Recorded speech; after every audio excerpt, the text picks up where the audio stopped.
Milliy sertifikat kitobi yechimlarini berishda davom etamiz. 126-misolgacha avvalgi videolarimizda yechimlarni taqdim etganmiz. 127-misoldan boshlab yechimlarni berib borar ekan. 127-misolda aytyapti, x plus 1 taqsim x plus 1 mana shunga teng bo'lsa, x minus 1 taqsim x plus 1 ni top deyapti. Demak, qaranglar, mana bir nima bu yoqqa plus qilib olib o'tadigan bo'lsam, x plus 1 taqsim x plus 1 barobar ilzosida 29 chiqar. Endi qaranglar, men mana buni x minus 1 taqsim x plus 1 ni biron bir t deydigan bo'lsam, men ikkala yoniga 1 qo'shib boraman. X plus 1 minus 1 taqsim x plus 1 barobar t plus 1 bo'ladi. Yozib olaman, x plus 1 minus 1 taqsim x plus 1 barobar t plus 1.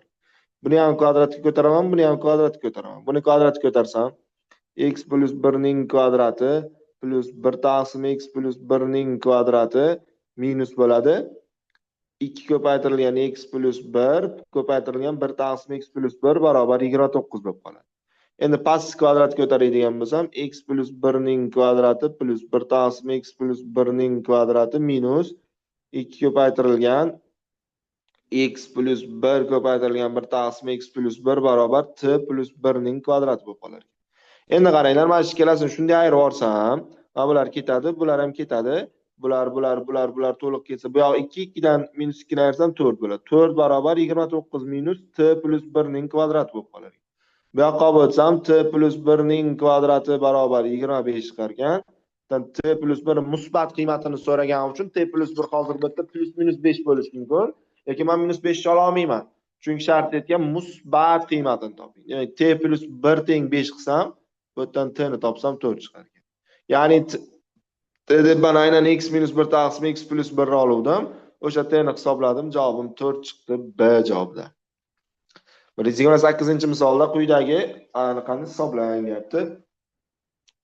Bizga misol beribdi. Qaranglar, mana bu bilan, mana bu xat bilan, mana bu xatga qaranglar. Mana bu birini shunga o'chirib tursam, to'liq bir xilmi? Demak, mana buni a deydigan bo'lsam, mana bu jamisi a plus 1 bo'lib qoladi. Keyingisiga e'tibor bersangizlar, mana bu 1 yo'q desam, mana qolgan qismi bilan bu xat to'liq bir xil bo'lib qolyaptimi? Demak, mana buni b deydigan bo'lsam, bu ifodam b plus 1 bo'lib qoladi. Qo'yaman endi o'rniga.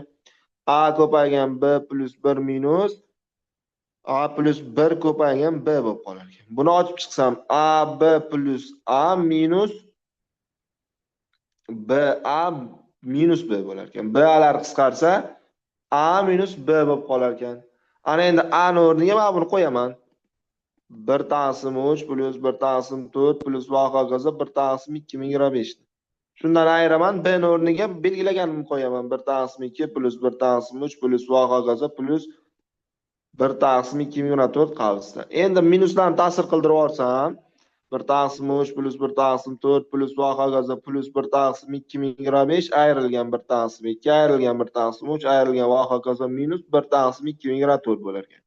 E'tibor bersangizlar, bular to'liq qisqarsa, 1 taqsim 2 qolib ketar ekan. 1 taqsim 2 qisqarmas ekan, 1 taqsim 2025 qisqarmas ekan. Demak, 1 taqsim 2025 minus 1 taqsim 2 bo'lib qolar ekan. Bunga 2 ta, bunga 2025 ta mahraj bersam, 2 dan 2025 ayirsam minus 2023, 2 ni 2025 ga ko'paytirsam 4050. Demak, mahrajda 4050 suratida minus 2023 qolib ketar ekan. Bu javobim B javobda. Yaxshi misollar ekan, lekin 129-misolda hisoblang deyapti. Bu misolni qaranglar, nima qilmoqchiman? 3 ning kvadrati plus 1 taqsim 3 ning kvadrati minus 1 plus 5 ning kvadrati plus 1 taqsim 5 ning kvadrati minus 1 mahraji. 5 ning kvadrati minus 1 plus va hokazo bu yoq 99 ning kvadrati plus 1 taqsim 99 ning kvadrati minus 1 ku. Mana buni men 3 ning kvadrati plus 1 o'zini 3 ning kvadrati minus 1 taqsim 3 ning kvadrati minus 1 plus 2 taqsim 3 ning kvadrati minus 1 qilmoqchiman.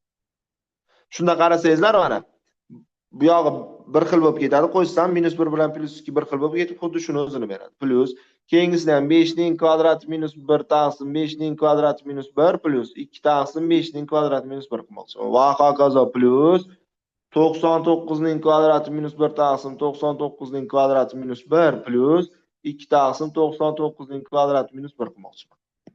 Endi qaranglar. Mana bular to'liq 1 ni berib ketaveradi. Bu ham 1, bu ham 1. Demak, 1 dan 99 gacha mana 40 o'zi 50 ta 90 bo'ladi, 1 dan 99 gacha. Lekin bu yerda 1 yo'q, shuning uchun 49 ta 90 bor. Demak, mana bular 1 lardan 49 ta bo'lar ekanda 49 bor hozircha. Plyus endi qolganini hisoblashim kerak. 2 taqsim 3 kvadrat minus 1 o'rniga ham 3 minus 1, 3 plus 1 qo'yaman. Plus 5 kvadrat minus 1 o'rniga ham 2 taqsim 5 minus 1, 5 plus 1 qilaman. Keyingisi 7 bo'lsa 2 taqsim 7 minus 1, 7 plus 1 qilaman.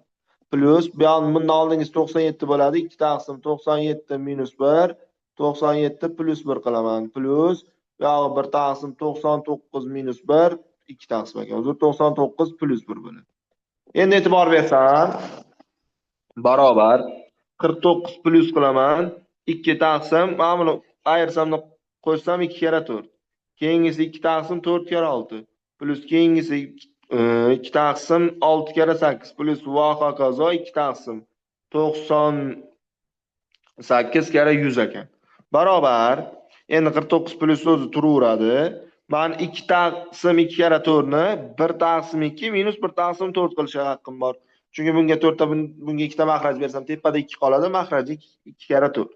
Plus keyingisini 1 taqsim 4 minus 1 taqsim 6 qilib bilaman. Plus keyingisini 1 taqsim 6 minus 1 taqsim 8 va hokazo plus bitta anaqadan oldingisini 96 minus 1 taqsim 98 qilaman. Plus 1 taqsim 98 minus 1 taqsim 100. E'tibor bersangizlar bular to'liq qisqarib ketar ekanda 49 plus 1 taqsim 2 minus 1 taqsim 100 qolar ekan. 1 taqsim 2 mana 0,5 degani, 1 taqsim 100 0,01 degani. 0,5 dan 0,1 ayirsam 0,49. 49 plus 0,49 bo'lar ekan. 49 ga 0,49 ni qo'shsam 49,49 chiqar ekan javobim. Bu javob B javobi. Yaxshi misollar, juda yaxshi misollarga kelib qolibmiz o'quvchilar. Diqqat qilib ko'rib borish kerak bo'ladi. 130-misolga qaraymiz. 130-misolda an barobar 3n plus 2 formula bilan keltirilgan ketma-ketlikda a12 plus a13 plus a14 ni toping deyapti. Demak, a12 degan n o'rniga 12 qo'y degan. a12 ni hisoblasam 3 ko'paygan 12 plus 2 chiqar ekan. a13 hisoblasam 3 ko'paytirilgan 13 plus 2 chiqar ekan. A14 ni hisoblasam 3 ko'paygan 14 plus 2 chiqar ekan. Qo'shib yuboraman bularni. Qo'shib yorib 3 chop chiqsam 12 plus 13 plus 14 bo'ladi. Plus bu yog'imda 3 2 6 bo'ladi. 12 ga 13 25, 25 ga 14 39. Demak, 3 ko'paytirilgan 39 plus 6 chiqar ekan. 3 39 ga ko'paytirsak 117, 117 ga 6 ni qo'shsak 123 ekan. Javobimiz B javobda. 131-misolga qarasak, demak, arifmetik progressiya ekan. Arifmetik progressiyada mana bu narsa bor ekan. Ya'ni A7 ning kvadrati minus A3 ning kvadrati taqsim A8 ning kvadrati minus A2 ning kvadratini hisoblashim kerak. Demak, mana buni formulaga qo'ysam, A7 minus A3 bo'ladi, A7 plus A3 bo'ladi. Mahraji desa A8 minus A2 bo'ladi, A8 plus A2 bo'ladi. Shunaqangi xossam borki menda A7 plus A3 men indekslarni qo'shganim 10 mi? O'sha ixtiyoriy ikkita indekslarni qo'shganimga teng arifmetik progressiyada. Ya'ni mana shu narsa A6 plus A4 ga ham teng, A8 plus A2 ga ham teng. Va 8 ga 2 ni qo'shsam ham 10. Indekslari yig'indisi teng bo'lyapti. A8 plus A2 bilan A7 plus A3 qisqarsa, tepada A7 minus A3 qolar ekan. A7 o'rniga A1 plus 6D ni qo'yaman, minus A3 o'rniga A1 plus 2D ni qo'yaman, va minus bo'lib ketadi. Chunki o'rtasida minus bor, A1 minus 2D. Taqsim. Mahraji A1 plus 7D minus A1 minus D bo'lib qolar ekan. A1lar ketsa, A1lar bu yerda ham ketsa, 4D taqsim 6D qolar ekan. D'lari 4 bilan 6 ni qisqartirsam 2 taqsim 3 chiqar ekan. Menda javobim A javobda. Keyingisi arifmetik progressiyada D teng 6 bo'lsa, quyidagini soddalashtiring deyapti. Demak, buni o'rniga qaranglar. A8 minus A1 qo'yaman, A8 plus A1 qo'yaman.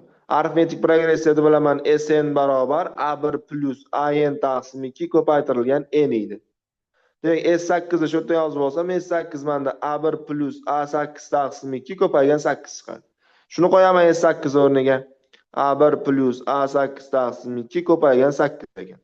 A1 plus A8lar 8 bilan 2 ni qisqartirsam, A8 o'rniga qaranglar. A8 minus A1 taqsim 4 bo'lib qolar ekan. A8 manda A1 plus 7 ko'paygan D6 bo'lgani uchun 7 kare 6 qo'yaman. Minus A1 ni o'zi taqsim 4. A1lar qisqarsa 7 kare 6 42, 42 ni 4 ga bo'lishim kerak. 10,5 chiqar ekan menda. Javobim B javobda. 133-misolda x kvadrat minus 6x plus 6 tenglamasining ildizlari arifmetik progressiyaning 2 va 4 qatlari bo'lsin. Demak, qaranglar, x1 bu ikkita ildizi bor. O'sha x1 manda a2 qad ekan, x2 manda a4 qad ekan. Mendan so'rayapti progressiyaning 5 ta qad yig'indisi. Demak, S5 so'rayapti.